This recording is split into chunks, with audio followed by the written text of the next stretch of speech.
What is up everyone, welcome back to True Blue AOV, and today we'll be showing off our Zanis with his new skin, or rather the skin available for grabs in the current event where if you log in for 25 days in a 3-month period, you're going to be awarded with a choice of 3. And let's be honest, everyone will choose this skin since it definitely is the most worthy one of being picked. So remember to log in and let's get on into the video. So today in the solo queue gameplay, we had a troll Rourke who decided to play jungle even though I had already locked in and we have no support. So we're just going to show off how we're going to carry trolls like this and still have a great game. So here we see the Thane coming in and try to steal our blue buff, so we punish it before he can do anything, and we zone him off along with our ADC, the Elandor.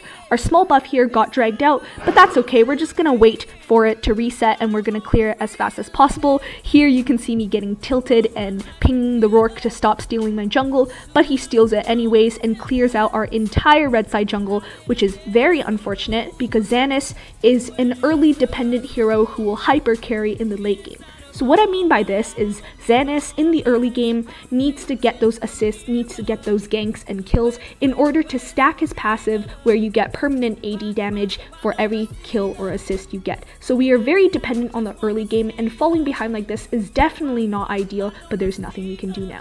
So we prioritize leveling our second skill because that's the skill that gives us the attack speed and also the damage, the most amount of damage. So here we're going to leech a little bit of farm from the Ryoma's lane and stay here to see if there's any gank opportunities while the Omen is still lounging around. So here we go into the enemy's jungle and see if there's any jungle we can steal, but there is not, so we quickly return to the DS lane as we see a small one-on-one skirmish happening.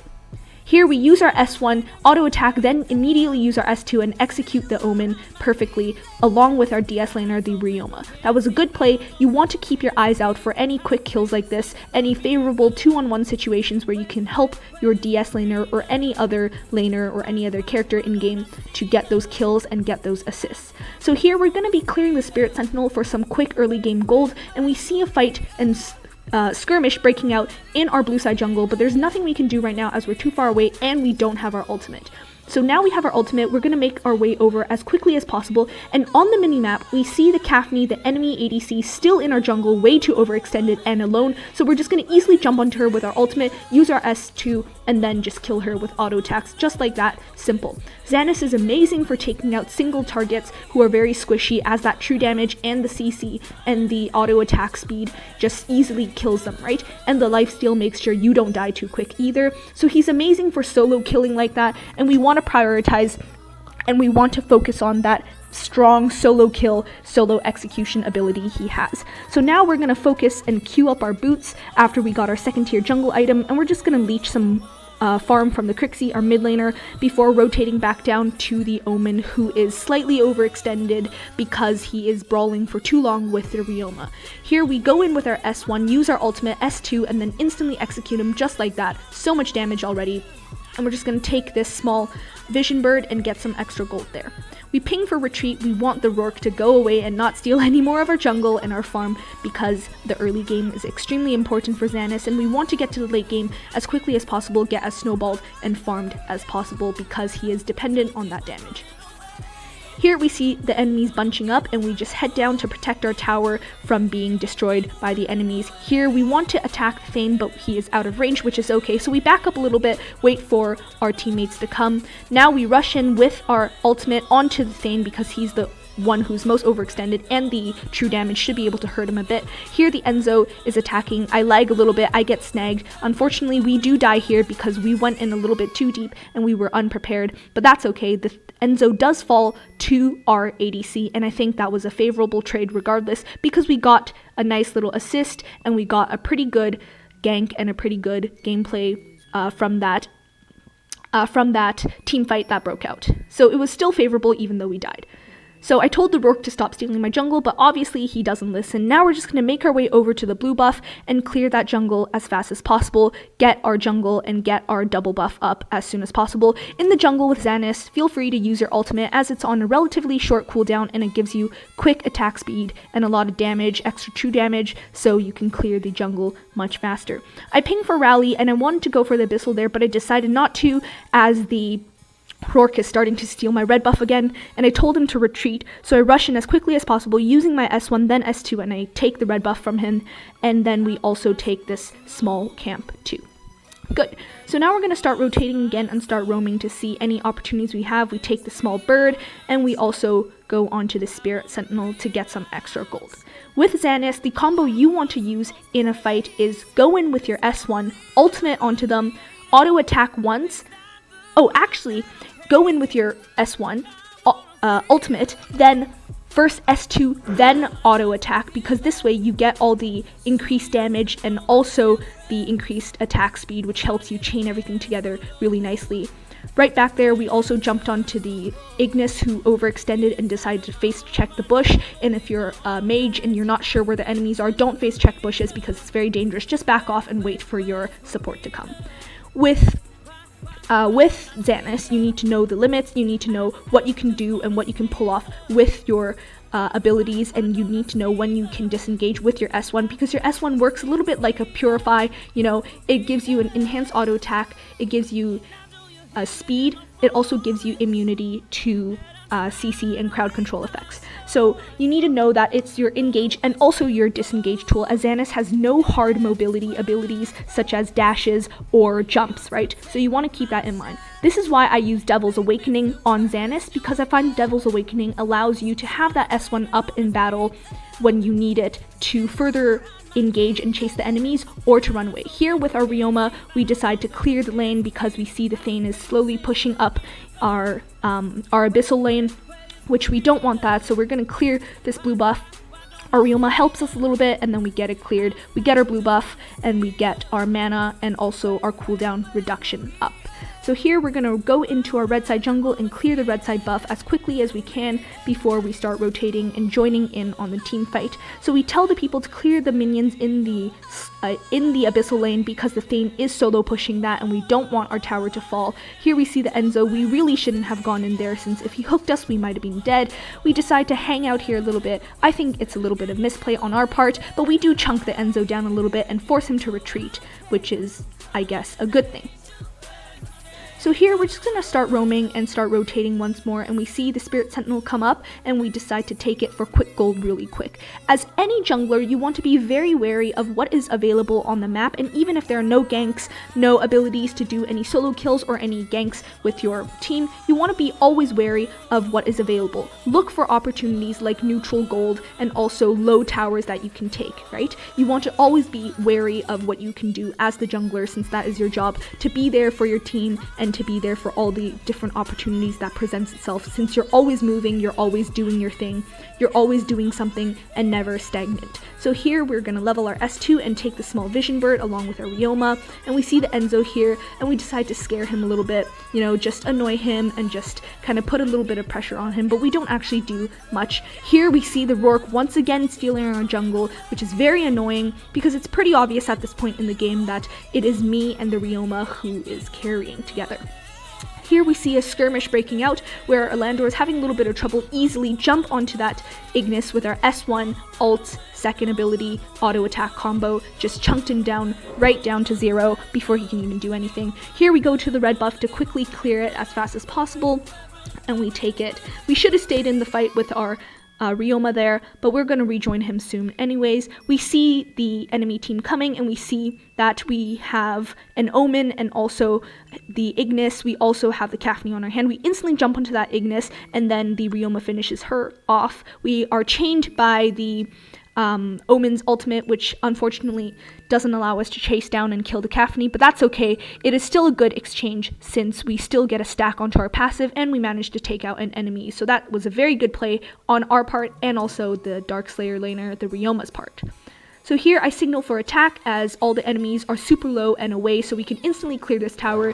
Zanis has a really nice tower clear because of the fact that his S1 does so much damage late game, you know, the enhanced auto attack. And if you ult onto a minion, you will be able to have true damage along with it, which is very nice. Here we see that they are attacking in a ping for retreat, and the Ryoma was just slightly too slow. There's nothing we can do for him. We wanted to help, but help is not on the way quick enough, and he does unfortunately fall. But here we instantly take out that Ignis because he once again oversteps and was too deep into and was too deep and too far, right? You don't want to overextend like that, especially when you are as immobile like Ignis, when you're an immobile mage or an immobile ADC. You don't want to overstep, since even a low jungler can jump out of the bush and take you down just like that before you can even do anything.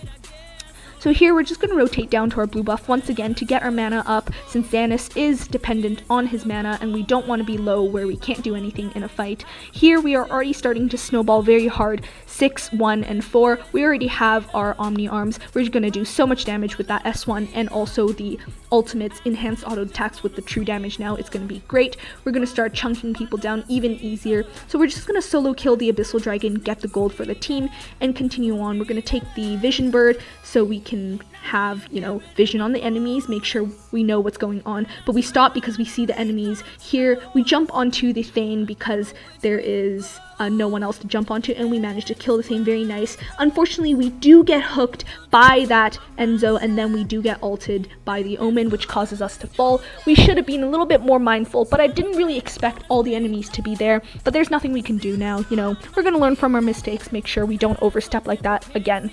That was a little bit unfavorable, but we still came out decently well, since we lost 2 people to the enemy's 3, so it was a decent exchange, but it wasn't the most favorable. So one more thing with Zanis is, with him, you want to build basically full damage, just because of the fact that Zanis is so dependent on that damage, so dependent on his true damage, just taking down those opponents, taking down anyone he can jump onto, right? So I think that building a full damage build on him actually maximizes what he can do. Here we're building to Fenrir's Tooth, which is going to give him even more AD, make him even more powerful in the late game. So yeah, just remember, since you have true damage, since you have that strong, potent, single target killing potential, you just want to maximize it and not be too much of a wuss, and try to build some protection, because with Zanis, you just have to go hard. It's either feast or famine with him. If you screw up in the early game, you're really just kind of there and hoping your teammates protect you. Right there, you see how much damage you do. Instantly, I didn't even use my ultimate. I just jump on with my S1 and then S2, and he's already dead. Unfortunately, our Elandor does fall to the Enzo, because of the fact that Enzo does a ton of damage late game and has a lot of CC. So here, we wait for our teammates to come, and we kind of just stall and just zone the enemies and wait for our laners to rotate. Here we see the Thane jump onto us, and we use our S1 to get our immunity. Here we jump onto the Thane, then use our S2 to instantly take down the Thane and the Caphne, and we manage to take down the Enzo, life-stealing to stay alive. That was a very nice play, 3 for 0. Very nice. The entire enemy team is down, and here we're just going to take advantage of that and steal as much, farm and steal as much and take down as many towers as we can. We instantly ult onto a minion, so we have the true damage. We chunk the tower in no time, and we continue on to do whatever we can. So that was a very nice play. It just shows that if you zone the enemies with your abilities and wait for your teammates to come and know what to do, you're gonna have a good time on Zanis, because Zanis's S1 allows you to be CC immune. You can actually run away with it pretty effectively and be able to engage and disengage. So we managed to get out of that Thane's push with the immunity, right? So we ran away a little bit, jumped back in onto the Thane, and then used our S2 and auto attack to take down the Thane and the Caphne for a nice double kill. Here we jump onto the Thane and he runs away. And we're just gonna zone a little bit, run around, make sure that we don't get hurt and no one gets killed. So the Ryoma pings for retreat, and I definitely do agree with that choice. So I ping for the retreat too, because we don't want to be killed and we're all low and the enemy team is respawning. Here we steal the red buff from the Enzo, because that red buff is extra gold on our part. When you steal jungle from the enemy jungler, always remember it is a double benefit, because not only do you get the gold, you deplete the enemy jungler of their gold, which means that they're going to be behind while you're still going ahead, and it just draws out the economy gap even more. Here, jump onto the Ignis, he dies instantly to our Ryoma's Wailing Spear. Then we want to just kind of zone a little bit. He's going a little bit too deep, but I think at this point in time, we're snowballing so hard that it doesn't really matter, but I ping for retreat anyways, because I don't want him dying right now. We don't want our teammates to fall due to a reckless play.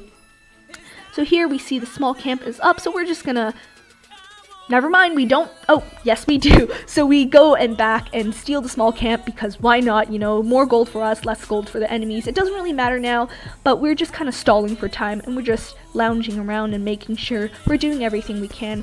We say keep an eye on the Slayer because we know with the enemy's entire set of towers down, there's nothing they can do really. They need to put in everything to protect their base, which means the Slayer is completely free for us to take, and the Rourke gets it with his punish, but that's okay, doesn't really matter now. So we're just gonna be able to, lounge through the entire rest of the game because it's basically game over once all those towers are down. We have the enhanced minions, and we are very far ahead economically. 32 kills to their 15 with 10 kills and 7 assists belonging to us. We are extremely fed. We have 17 stacks of our passive. At this point, we can basically chunk anyone we want. No one picked up the stone from the Enraged Abyssal Dragon, so we're just going to take the Dark Blessing and get that nice little buff, which is going to be very beneficial. So here, we're just going to wait until our minion wave comes in so we can finish the game efficiently and quickly. So here we see a fight starting to break out, so we're ping for rally so we can take out the opponents and finally end the game. We see here we're just moving around making sure we don't get hurt, and we see the Thane overstep and overextend, instantly ult onto him, S2 and then S1, and he is dead. Just like that, simple as that. When you start snowballing on Zanis, he is scary. That true damage will instantly kill anyone who dares stand in your way. Great game, we carried a troll, we did amazing, good job.